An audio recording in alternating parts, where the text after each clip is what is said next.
Thanks, Scott.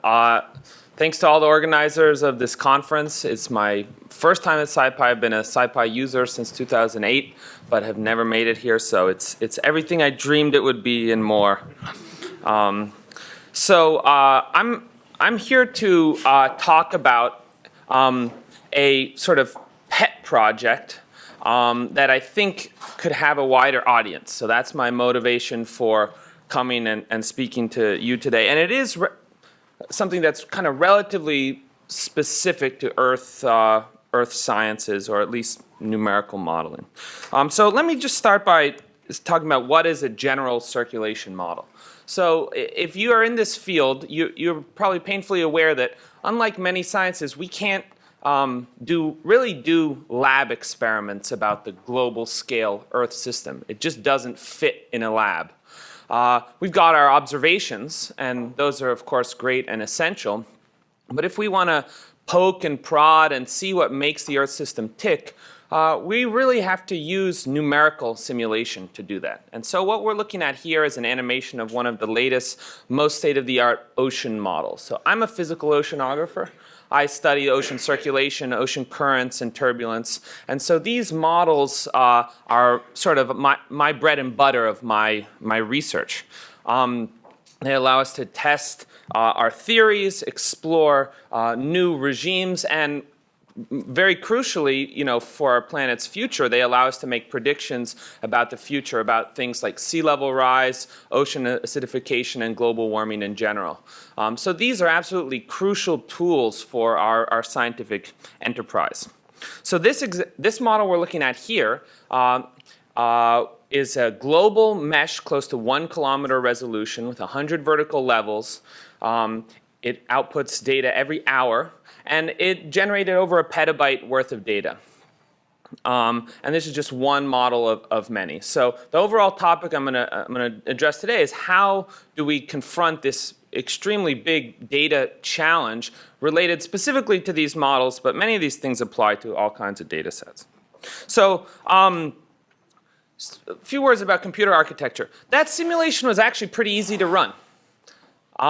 We have great architecture and tools for doing this type of modeling. It's kind of one of the classic applications of high performance computing. The models scale great. They run on the supercomputers.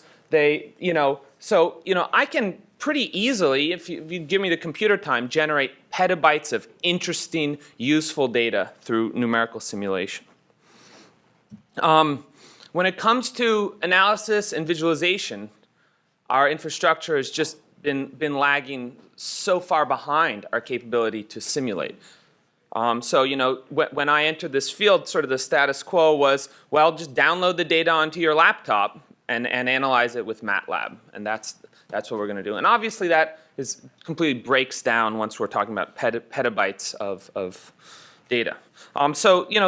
This general problem, this overwhelming flood of data and the need for better tools for interactive data analysis and visualization has really been a big motivator for this project called Pangeo that I and many of the other people in the room are involved in.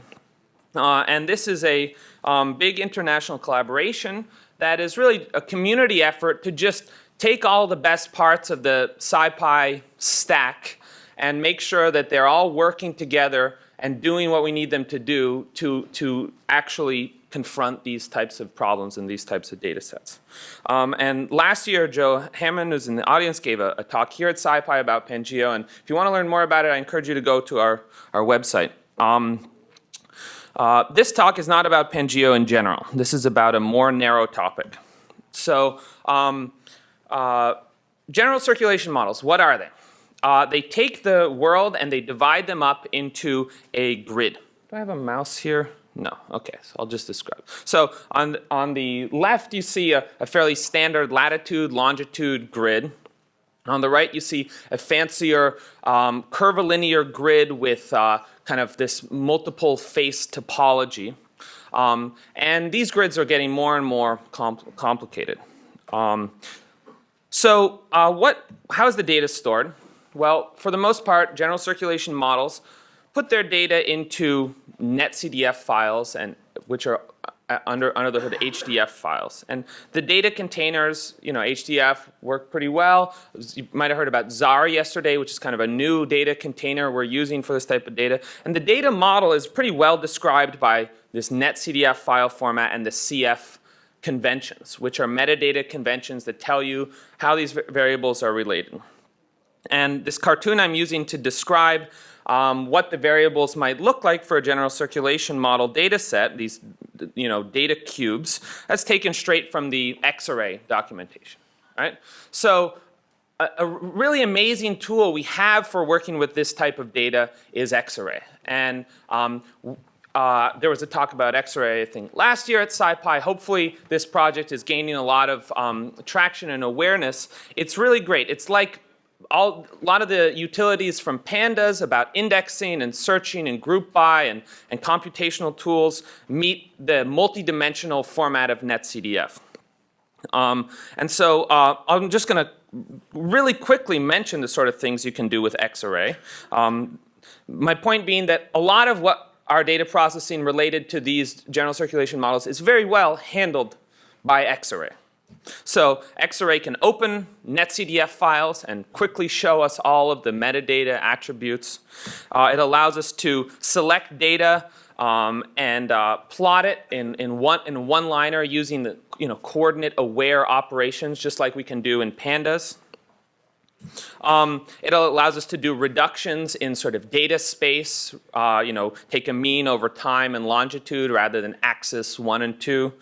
And we can use its sort of group by features to do a lot of sophisticated time series operations. So here's how, for example, I calculated the Nino 3.4 index, an index of tropical variability in a few lines of xarray code. So xarray is great. And also under the hood, xarray uses dask, which I think a lot of us have already heard about at this conference, which allows us to parallelize and distribute all our calculations and operations over a cluster or a large machine. There's one problem with xarray, though, with respect to this problem. It doesn't really have a concept of grid cells. So what is a grid cell? So our general circulation models nearly all use some version of what we call Arakawa grids, which were created by the famous meteorologist Aiko Arakawa. And the way these grids work is they have the different variables located at different points with respect to some finite size grid cell. So for example, the tracers like temperature and pressure on what we call a C grid will normally be placed at the center of the cell. Vector components like velocities may be at the cell faces or cell corners. And then we have other quantities that might be on these corners. So all of these different variables might be at slightly different places with respect to this cell. And that's just not part of xarray's data model. With these cells, there's a few basic fundamental operations we can do that allow us to essentially build up all of calculus, right? So there are two fundamental operations. Taking these variables and interpolating them from one position to another, so from cell center to cell face, or conversely taking them and differencing them using a finite difference, which also sort of changes your position relative to the grid. And these are how we build up calculus and write the partial differential equations that are the actual sort of physics, underlying physics that these models are trying to represent. So for example, if I write the familiar quantity for vorticity, partial u, partial y, plus partial v, partial x, there's a very well-known formula in terms of these finite volume operations that defines what vorticity is on these sort of grids. And from that, you can sort of write the entire equations for a general circulation model that is trying to solve using using these finite difference operators. This is the problem that we kind of confronted, is that xarray doesn't really have a representation for these different grid positions. For xarray, either a variable shares a coordinate or it doesn't. There's not much in between. We came up with some principles we wanted to use to guide Xgcm. And this is probably the most general and broadly applicable slide that I want to share with you. So I think these principles for this package are really broadly useful for anyone who's developing software in the ocean, atmosphere, climate space. We don't want to leave xarray. We want to have operations that accept xarray data structures and produce xarray data structures. Because once you're used to working with those xarrays, you never want to go back to working with raw NumPy arrays, because they don't have any of the useful information that we've come to depend on. We want to operate on both NumPy data eagerly and dask data lazily, just like xarray does. We want to follow metadata standards and leverage metadata to make intelligent decisions about what to do with the data. And we really just want to keep it as simple as possible. We want to, with this library, solve this one problem well and not try and solve every problem in the world. And specifically, this is not a visualization library. So this doesn't solve the question of how do you visualize these things. We're simply trying to implement these operations that allow us to do calculus on these Arakawa grids. So we came up with Xgcm. And there's only two basic concepts that I want to introduce. There's going to be a binder and a demo later, don't worry. But there's some slides now to introduce some concepts. So really, the concept we needed to add that was missing from xarray is this idea of an axis. So an axis is a set of xarray dimensions that lie along the same axis of a locally orthogonal coordinate system.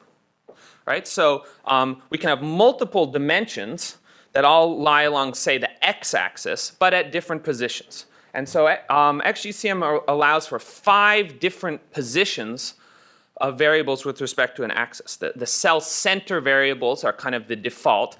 Then we can be either to the left, shifted to the left, shifted to the right, just at the inner points or at the outer points. All of these things are possible.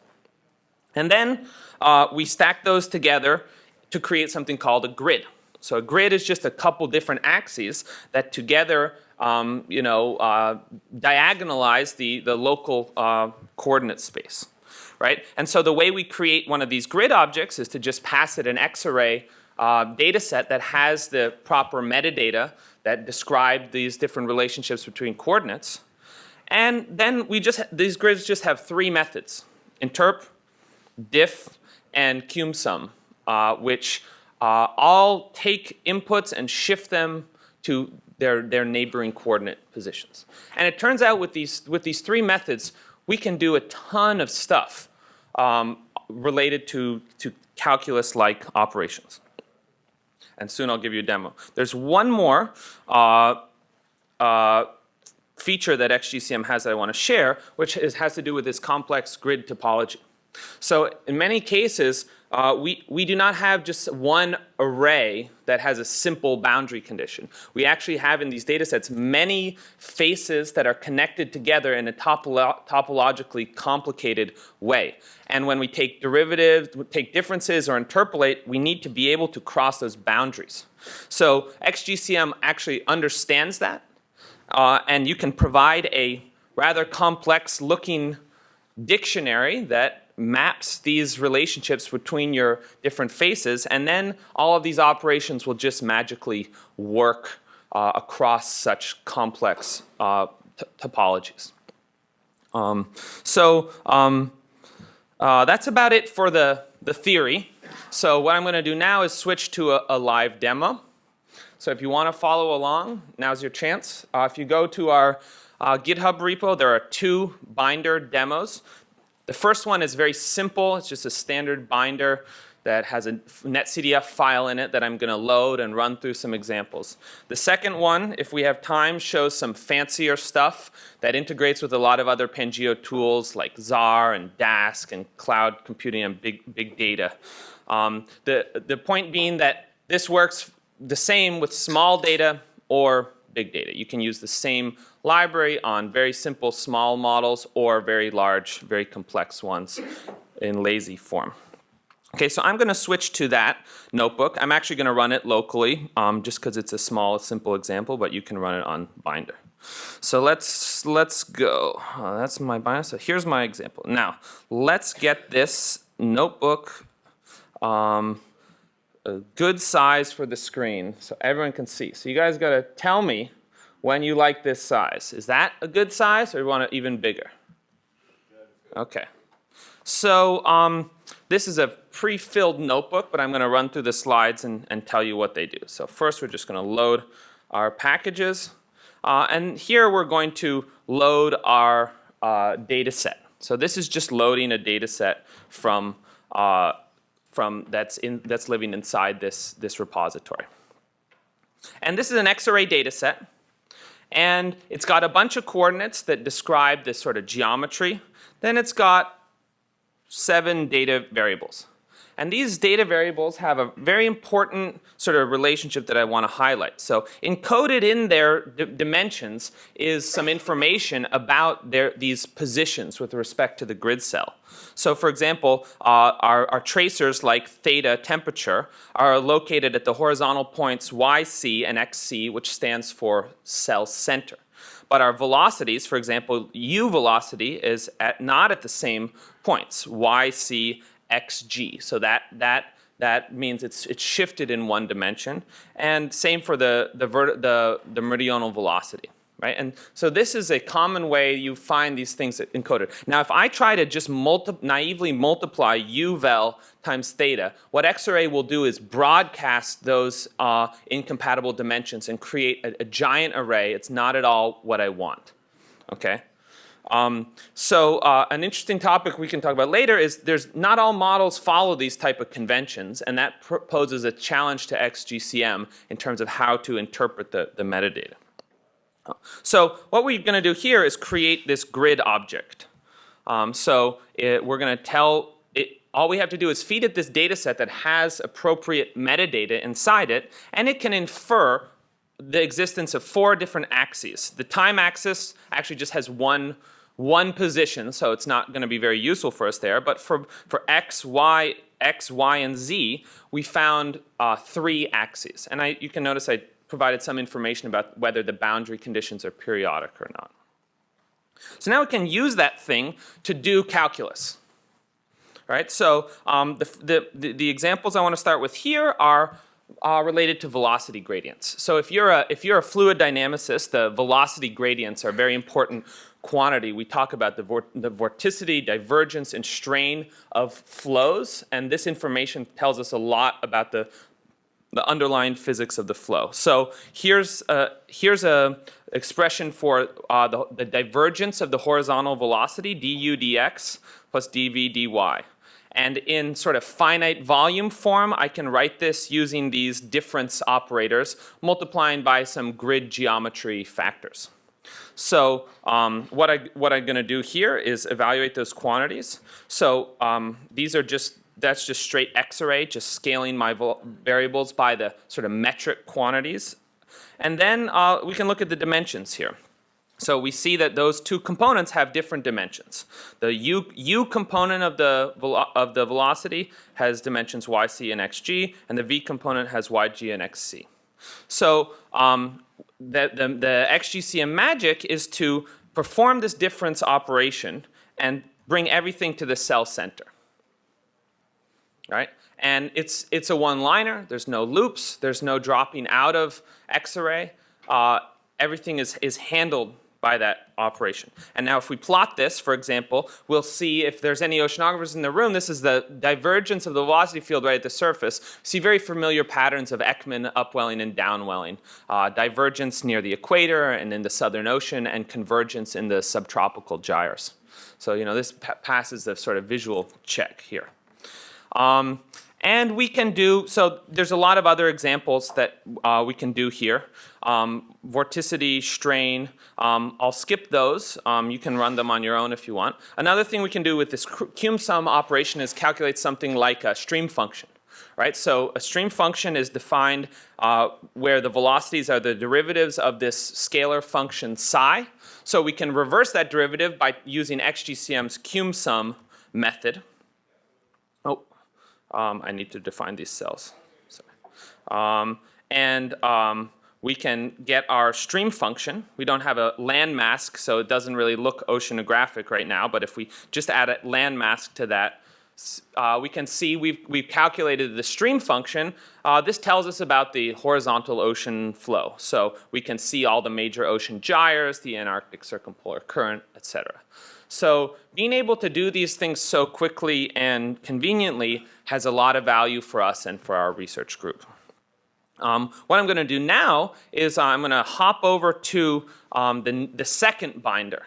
And I'm going to show you, so this was tiny data. Right? I mean, this data set is about a megabyte. We're talking about, a 4-degree resolution ocean model. So it's just a toy example. No one uses models like this anymore. Actually, that's not true. We use them to forecast very long timescales. So, but now I'm going to show you some sort of modern high-resolution ocean models. And those are going to have to run on Pangeo Binder, where we can launch dask clusters and connect to XAR-based data sets that are living in the cloud. But the basic operations will all be the same. Okay, so to get there, you can go back to the Xgcm repository and launch this other binder, which is going to bring you into this repository called Pangeo Ocean Examples that contains a lot of different examples. And I'll just quickly run through one of them.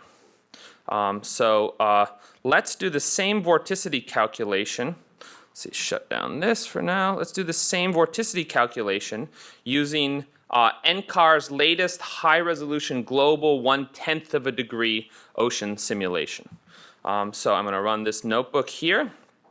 I'm going to load this data set from an intake catalog in XAR format. There's another talk that could be given about what just happened in that cell. But the bottom line is we just loaded a couple dozen terabytes of data lazily pointing to this data set in this cloud. So this is surface values from this ocean model. We've got about 20 years or 40 years of daily data at very high spatial resolution. So we're looking at a lot of data right here. Nothing has been loaded in memory, of course. Now, I mentioned before that some models don't follow the metadata standards that allow Xgcm to easily interpret their grids. In particular, you'll notice this one, despite using an Arakawa B grid, labels all the variables with the same points. Right? And so this Xarray would now allow us to, for example, multiply U and SST together, even though they're not actually located at the same point in space. So I consider this actually bad metadata, but whatever. Bad metadata is the rule of the world. It's so this is a big open issue we have right now: is how should we deal with this? How much of a burden should we place on the user to fix their metadata versus automatically try and fix it ourselves? So I'm going to run like 4 complicated cells that fix this bad metadata, and if you're interested in those details, you can run them and look at them. But the bottom line is, after I run this function on my data set, I get something that has a correct staggered grid identifiers. And then I can create an Xgcm grid out of it. And I can do the same vorticity calculation that I did on that small data on some very big data. Now, this is not actually loading anything, but this is calculating this lazily. And using these operations, we can create extremely large dask objects. So this one, for example, creates 1.3 million dask tasks, even being lazy. So we found we can actually quite easily hit the limits of dask's scalability working with these data sets and using these methods. So that's another open issue for our packages, is how to reduce that overhead. So now let's make an interactive HoloViews based map of this quantity we just plotted and load all of the data on demand, just in time, everything being calculated on the fly. So that's what we've got here. This is an interactive map. You can zoom into your favorite region. So I really like the Agulhas region. So the vorticity is not a variable that's stored in the data set. It's being calculated on the fly, and we can kind of zoom through and get this sort of almost interactive speed rendering of the data streaming it from cloud storage through these packages. So that's a lot of fun, and I'm running out of time, so I'll stop. But the next thing I could show you is actually calculating the histogram of this quantity using a dask cluster that we could scale up and do this, parallelize this thing over dozens of nodes and stuff like that. Well, let's do it. We're not that low on time. Yeah. So what I've just done here is launch a dask cluster programmatically from the console, or from my notebook. And I got a dashboard here where I can sort of monitor what it's doing. And now I'm just going to calculate the histogram of that vorticity, right? And so this is now, rather than just visualizing one of these vorticity snapshots, it's going to just try and calculate the histogram over the whole data set. So we'll go watch this thing. Yeah, I do have my client, so we'll go watch this thing go. And so these tasks have just arrived at my dask cluster. So these are all tasks that have been created by Xgcm to make this calculation. And in just a little bit, we should see that this cluster scales itself up in order to do this calculation a lot faster. So it might take a minute for it to do that, depending on the state of this cluster. So while it's working, I'll put up my conclusions. So we're very happy about this. We think these design principles paid off because we get all of this scalability, we integrate and interoperate with all these other parts of this ecosystem that work well. But there's still a lot of work to do on this package. We'd like to provide a high-level interface, right? So I was still writing fairly low-level code in terms of expressing these operations, diff. What we would kind of like to be able to say, okay, just calculate the curl of this vector field or something like that and have it figure everything out. We'd like to support more models. I mentioned the challenge there. An open question is whether we can extend these approaches to unstructured grids. So Chris Barker has this excellent package called Gridded, which focus on really truly unstructured meshes. And there's many similar issues, but some different details in the numerical implementation of the methods. Bottom line, this is a small but hopefully growing community project. So if you face these issues in your research, please try out our package and give us some feedback and become a contributor. So finally, I'll just mention we have a few other micro packages that try and follow similar design principles. One called XRFT, which tries to do this same sort of design strategy for Fourier transforms and spectral analysis. And another called Xhistogram, which is brand new, which tries to apply this to the general concept of binning, also known as histograms. So let's see if that dask thing started going. No, we're still waiting for nodes in our cluster to spin up, so we might be waiting a while. But so I'll conclude right there, and I'll love to take any questions.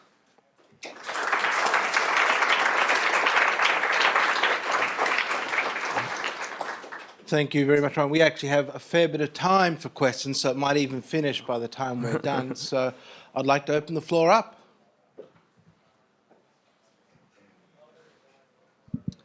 Great talk. Are there any features that you've developed for this library that you think could be added to Xarray to help maybe other fields, or that are generic enough that they could help other people?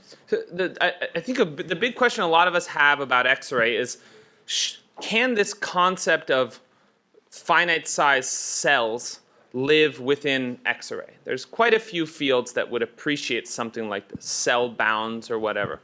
And I honestly don't know. Right now in Xarray, the project is kind of struggling, I wouldn't say struggling, but it's focused on sort of its core development, maintenance and the issues in its roadmap. And adding some big change to its data model like that is not in the roadmap. So hopefully Xarray is becoming more pluggable and more extensible, which allows that sort of functionality to be provided by a third-party library, yet integrate very well within Xarray. So I think that's a direction we could eventually go. Specifically in terms of visualization, it would be nice if Xarray was aware of that geometry and when it went to visualize. So you mentioned that when you multiply something at a cell center by something on a cell face, it broadcasts across the dimension in a way that I can never see a time when you'd want to have that happen. So maybe would there ever be a way to sort of automatically just multiply temperature times U and have it be like, oh, I want to just map these onto, and you don't care if it's a cell center or a cell face, you just interpolates it to the right thing and does it. That's a really good point. And just to drive it home, to show what the question was about, if I just take my data set and I take uvel times vvel, actually that's going to do this eagerly. So this isn't that big a data set, but it created a data set with, it did the outer product, right? And that's exactly what we don't want. So can we disable xarrays broadcasting? Can we overwrite the multiplication and addition operators? Again, those would require some big changes inside xarray, and that would be nice, but I think that would require more of an effort within xarray than we can currently provide. Yeah. Could you just wrap them in grid data sets and multiplication then could just be like, okay, I need to interpolate one of these. Yeah. So we don't recommend trying to subclass xarray data structures. It doesn't work well because you have to re-implement all of these operators that have been defined. So instead, so maybe Joe has a better answer to that question. I don't know how to easily do that. Yeah, thanks. I'm just curious what prior art you considered when implementing this. I'm thinking of like Ferret, which has the concept of grid cells and faces. And Absolutely. So I mean, one slide I skipped in my talk is this one, where I acknowledged all these kind of amazing, legacy software tools that in many cases already do the things we want. So absolutely, some of these things are available in legacy software packages. So the basic numerical operations are well established and well defined, but it's just that those things don't interoperate with dask and cloud storage, and so we need them in our modern sort of contemporary software stack. I got a quick question, Ryan. You've showed some nice GCM examples. Would this be applicable to things like WRF? Absolutely, yeah. This would fill a very, very nice need in the community as a base data model for something like WRF output. Like there's WRF Python, a bunch of other things that are mainly visualization tools and scripting tools, but something less for people who wanted to build analytic tools on top of WRF input. So do you have, is the assumed data format CF compliant? CF conventions in my view, don't fully specify this. So there's a couple different standards for grids out there. Yeah. And I was talking to Chris Barker, and really what we need to do is kind of consolidate that together, because there's too many. We're using one called Komodo that was developed by the NEMO folks, which meets our needs. People have used this with atmospheric models. So I think they've used it with, what's the GFDL finite-volume model? So it can definitely be used in those cases. It's kind of just a question of what sort of encoding do those data sets use and how hard is it to parse. The enemy of our design principles is a package like PyWRF or PyROMs or all of these model-specific packages which have so much functionality. We really think that's not a sustainable development model. So our goal is that we have code that will basically work the same way with many different models, which is a goal that Chris Barker shares with his package. Do you have any comments about how this relates to the Iris package that we've heard about here at SciPy previously? I'm not an Iris user. I'm locked in like everyone else at this point to my tool of xarray, and that's my community. I'm an xarray developer, so Iris is a great package, and if it can do these things already, that's great. But I don't know. All right. Thank you again, Ryan. And anyone who has any more questions, follow up later on or at the pub.